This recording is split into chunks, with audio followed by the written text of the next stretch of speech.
السلام علیکم ناظرین، الجائزہ چینل میں خوش آمدید۔ ہم نے آپ کو پچھلی ایپیسوڈ میں محمد بن قاسم اور زبیر کے بارے میں بتایا تھا، جو کہ بصرہ سے دمشق خلیفہ امیر المومنین کی خدمت میں حاضر ہوئے تھے۔ انہوں نے ایک خط پیش کیا تھا۔ اس خط کو سننے کے بعد امیر المومنین نے سندھ کے خلاف جہاد کا اعلان کیا تھا اور ان کی حوصلہ افزائی کی تھی۔ ہم آگے آپ کو بتائیں گے اس ویڈیو میں۔ اس کے لیے آپ سے گزارش ہے کہ اگر ابھی تک آپ نے ہمارے چینل کو سبسکرائب نہیں کیا تو ابھی سبسکرائب کریں اور بیل آئیکن کے بٹن کو لازمی کلک کریں تاکہ ہر نئی آنے والی ویڈیو آپ تک پہنچ سکے۔ ویڈیو پسند آئے تو لائک ضرور کریں۔ محمد بن قاسم اور زبیر باتیں کر رہے تھے۔ محمد بن قاسم نے کہا، کل میرا اور تمہارا امتحان ہے۔ امیر المومنین نے مجھے اسی لیے بلایا تھا۔ ہم دونوں کل فنون حرب کی نمائش میں حصہ لیں گے۔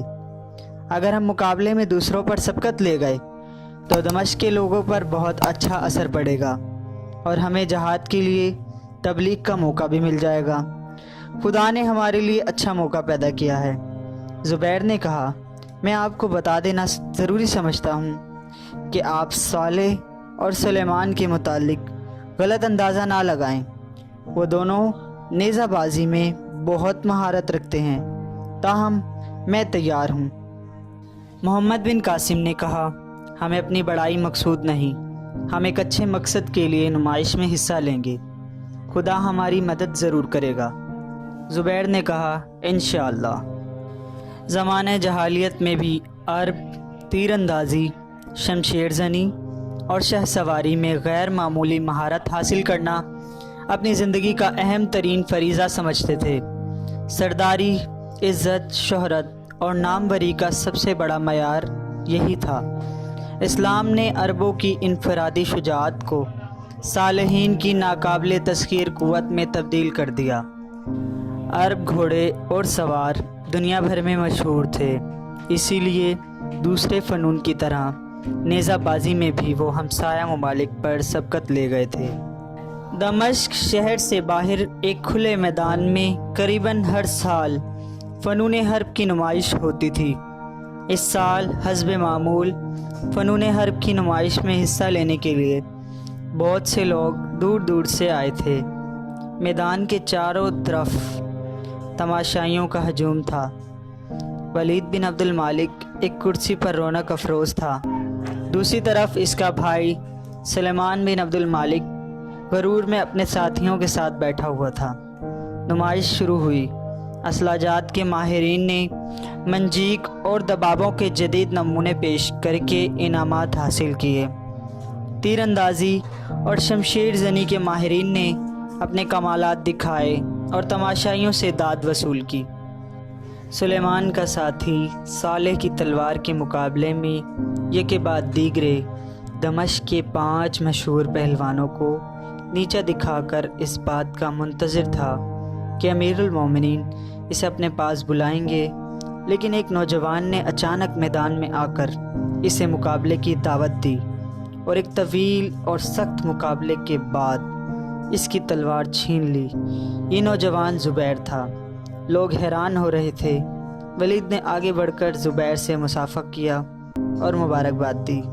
صالح کی شکل پر غصہ تھا۔ سب سے آخر میں نیزہ بازی شروع ہوئی۔ کئی مقابلوں کے بعد 8 بہترین نیزہ باز منتخب کیے گئے اور آخری مقابلہ شروع ہوا۔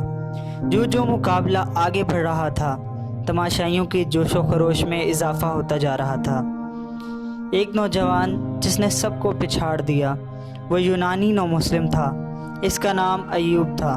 ایوب نے فاتحانہ انداز میں اپنا نیزہ پھینکا اور میدان کے چاروں اطراف چکر لگایا۔ نقیب نے آواز لگائی، ہے کوئی ایسا نوجوان جو اس کے مقابلے میں آئے؟ سلیمان یہ سب بیٹھا دیکھ رہا تھا۔ سلیمان نے سر پر خود رکھتے ہوئے اٹھ کر حبشی غلام کو اشارہ کیا کہ گھوڑا لے آؤ۔ حبشی غلام نے گھوڑے کی لگام سلیمان کے حوالے کی اور سلیمان اور ایوب ایک دوسرے کے مقابلے میں کھڑے ہو گئے۔ سلیمان اور ایوب میں کافی مقابلہ ہوا اور آخر کار سلیمان نے مقابلہ جیت لیا۔ ولید نے اٹھ کر اپنے بھائی کو مبارکباد دی۔ سلیمان نے بھی اکھاڑے کا چکر لگایا۔ نقیب نے 3 بار آواز لگائی، کوئی ہے جس میں سلیمان بن عبد المالک سے مقابلے کی ہمت ہو؟ لوگ یہ دیکھ کر ورطہ حیرت میں رہ گئے کہ ایک سفید گھوڑے پر ایک سوار نیزہ باز سلیمان بن عبد المالک کو مقابلے کی دعوت دے رہا تھا۔ ولید اور زبیر کے سوا کسی کو معلوم نہ تھا کہ یہ کون ہے۔ نقیب نے آواز لگائی، حاضرین، اب مقابلہ اس نوجوان اور سلیمان بن عبد المالک کے درمیان ہوگا۔ ولید بھی اسے پریشان ہو کر دیکھ رہا تھا۔ اس نوجوان کی عمر، لوگ حیرت زدہ ہو گئے۔ مقابلے کی دلچسپی مزید بڑھنے لگی۔ نقیب نے جھنڈی لہرا دی، مقابلہ شروع ہو گیا۔ سلیمان اور محمد بن قاسم نے ایک دوسرے پر داؤ پیچ کھیلنا شروع کر دیے۔ لوگ یہ دیکھ کر حیران ہو رہے تھے کہ ایک کم سن نوجوان کس طرح سلیمان کا مقابلہ کر رہا ہے۔ آن کی آن میں پہلا مرحلہ ختم ہوا۔ فضا میں ایک شور سا تھا، کم سن لڑکا سب کا ہیرو بن گیا۔ مقابلے کا دوسرا مرحلہ شروع ہوا۔ محمد بن قاسم اچانک ایک طرف جھک کر سلیمان کی نیزے کی ضرب سے بچ گیا۔ سلیمان نے بھی بائیں طرف جھک کر اپنے مد مقابل کے وار سے بچنے کی کوشش کی، لیکن اس سے کہیں زیادہ پھرتی کے ساتھ محمد بن قاسم نے اپنے نیزے کا رخ بدل دیا اور اس کی بائیں پسلی میں ضرب لگا کر اسے اور زیادہ بائیں طرف دھکیل دیا۔ سلیمان لڑکھڑا کر نیچے گر گیا۔ چاروں طرف سے فلک شگاف نعروں کی صدا آ رہی تھی کہ کم سن نوجوان مقابلہ جیت گیا۔